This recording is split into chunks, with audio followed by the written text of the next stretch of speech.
Hello, beautiful souls, and welcome to another day. And today I am super excited to share with you one of my favorite symbols from the Sacred Symbols of Mu, from that text from James Church, what I've been talking about. And if you guys don't have it now, get it, because there's a lot of revelation, a lot of truth in this series of these series of books to assist in helping us understand the wisdom and knowledge that we hold and that we have today. So keep in mind that this text was written in the early 19th century from a civilization that's at least 70,000 years old, if not older.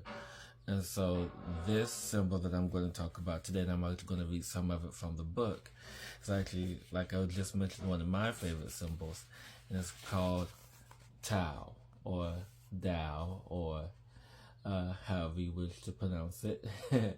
But this is it. It's shaped like the letter T. Very simple, but the interesting thing about it is the meaning of it, and it is in connection to the energy of last week's, or the most previous video, which is the one where I talk about the cross and how it is connected to that.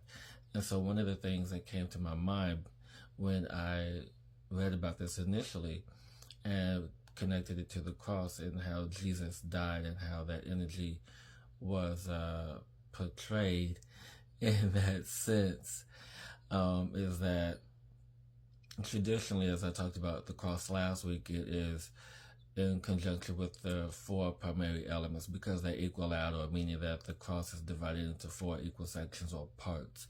And also represents the cardinal points, north, south, east, west, is connected to that energy.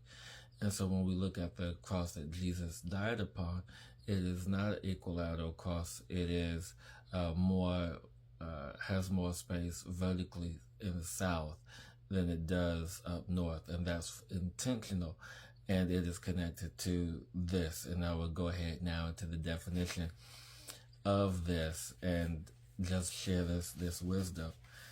And so it goes on to say that in name today, it was in the motherland Tao. It was Tao then, and it is Tao today. It is one of the very few words that has persisted through all through time without change in any way. The name means the stars in which bring the water.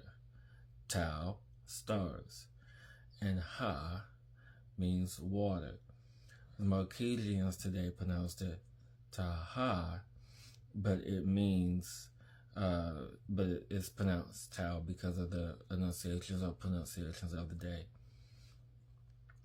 The Tao is the picture of the constellation of the Southern Cross, the most gorgeous group of stars appearing in the south of the equator.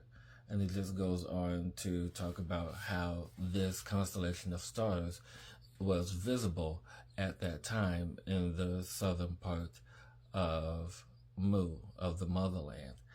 And what I really love about it is the fact that it also, the main symbolization because it's part of the Hermetic alphabet, meaning that it wasn't that it was misunderstood, or that it was it wasn't misunderstood. It was misunderstood in today's terms than it was back then. So this is why they call it a heretic letter. And this heretic letter, the alphabet symbolizing resurrection and also immersion, and it's used in the sacred writings of Mu. And when we think about that in terms of resurrection and how we connect it to Jesus, and how he died, and how the story goes that he was resurrected, could it have been just symbology that they used this cross in a different way, in a different form? Because there's been versions and stories are told where he is hung on the Southern Cross, which is the symbol of resurrection. And others depict the more known cross where it has the vertical and horizontal line, but the horizontal line being more north as opposed to equal parts. And so it is in this sense that the resurrection of this energy of Christ, of this body of the soul, happened in whatever form that it had to happen in. And so just really begin to think and understand the symbology that was used in Christianity, that's used in other forms of religion, especially Catholic religion, Christian religion, the more popular forms, because they tell a story of symbology and what those symbols mean. And so if we go back to the original meaning and how these original meanings were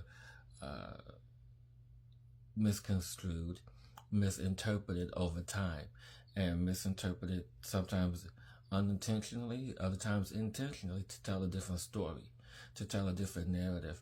So these symbols are very important to understand the truth of their origin. So I hope you guys enjoyed this. And like I said, if you don't have the book, get it.